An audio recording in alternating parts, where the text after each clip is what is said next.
Hi friends, ഇന്ന് ഞാൻ വന്നിട്ടുള്ളത് നല്ല അടിപൊളി ടേസ്റ്റിൽ തയ്യാറാക്കി എടുത്തിട്ടുള്ള ഒരു ചക്കക്കുരുവിൻ്റെ റെസിപ്പി ആയിട്ടാണ്. ചക്കക്കുരു നമുക്ക് പല രീതിയിലും തയ്യാറാക്കി എടുക്കാൻ പറ്റുമല്ലേ.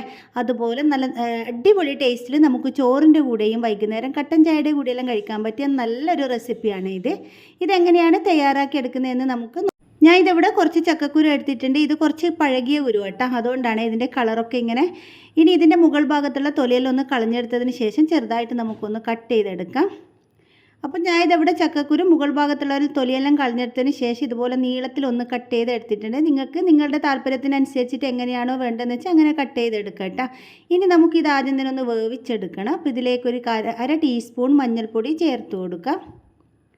ഒപ്പം തന്നെ നമുക്കിതിലേക്ക് ആവശ്യത്തിനുള്ള ഉപ്പ് കൂടി ചേർത്ത് കൊടുക്കുക. ഇനി ഇത് വേവിച്ചെടുക്കാൻ വേണ്ടി ഒരിത്തിരി വെള്ളം കൂടി ഒഴിച്ച് കൊടുത്തിട്ട് നമുക്കിത് നന്നായിട്ട് കൈവച്ച് ഒന്ന് മിക്സ് ചെയ്തെടുക്കാം.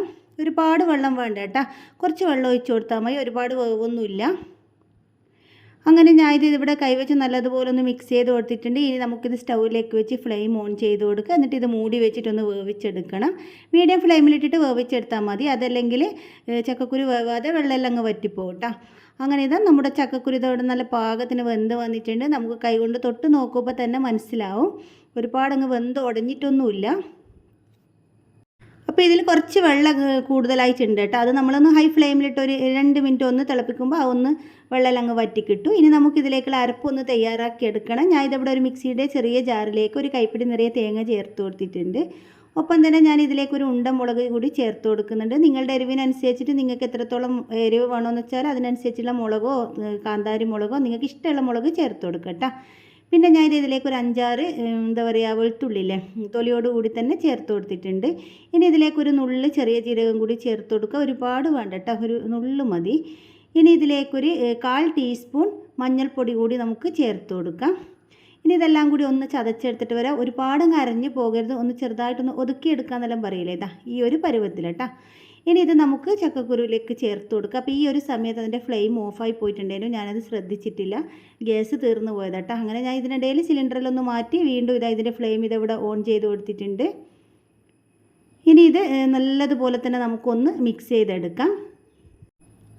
അപ്പോൾ ഇതിവിടെ നല്ലതുപോലെ തന്നെ നമുക്ക് മിക്സ് ചെയ്ത് കൊടുക്കണം. അപ്പോൾ എൻ്റെ വീഡിയോ നിങ്ങൾ ഇതുവരെ സബ്സ്ക്രൈബ് ചെയ്യാതെയാണ് കണ്ടിട്ടുണ്ടെങ്കിൽ ഒന്ന് സബ്സ്ക്രൈബ് ചെയ്ത് സപ്പോർട്ട് ചെയ്യണം കേട്ടോ. അങ്ങനെ ഞാൻ ഇതിവിടെ മിക്സ് ചെയ്ത് കൊടുത്തതിന് ശേഷം ഇത് മൂടി വെച്ചിട്ട് ലോ ഫ്ലെയിമിലിട്ട് 1 മിനിറ്റ് ഒന്ന് വേവിച്ചെടുക്കുന്നുണ്ട്. നമ്മുടെ തേങ്ങയെല്ലാം നല്ലതുപോലെ ഒന്ന് വെന്ത് കിട്ടട്ടെ. അപ്പോൾ ഇത് 1 മിനിറ്റ് കഴിഞ്ഞിട്ടുണ്ട്. നമ്മുടെ തേങ്ങയെല്ലാം നല്ല പാകത്തിന് തന്നെ ഇവിടെ വെന്ത് വന്നിട്ടുണ്ട്. ഇനി ഇത് നല്ലതുപോലെ ഒന്ന് മിക്സ് ചെയ്ത് കൊടുത്തതിന് ശേഷം ഇതിൻ്റെ ഫ്ലെയിം ഞാൻ ഇതിവിടെ ഓഫ് ചെയ്ത് കൊടുക്കുന്നുണ്ട്. അപ്പോൾ എൻ്റെ വീഡിയോ നിങ്ങൾക്ക് കണ്ടുകൊണ്ടിരിക്കുന്ന സമയത്ത് ഇഷ്ടമാവുകയാണെന്നുണ്ടെങ്കിൽ ഒന്ന് ലൈക്ക് ചെയ്യാനും മറക്കരുത് കേട്ടോ.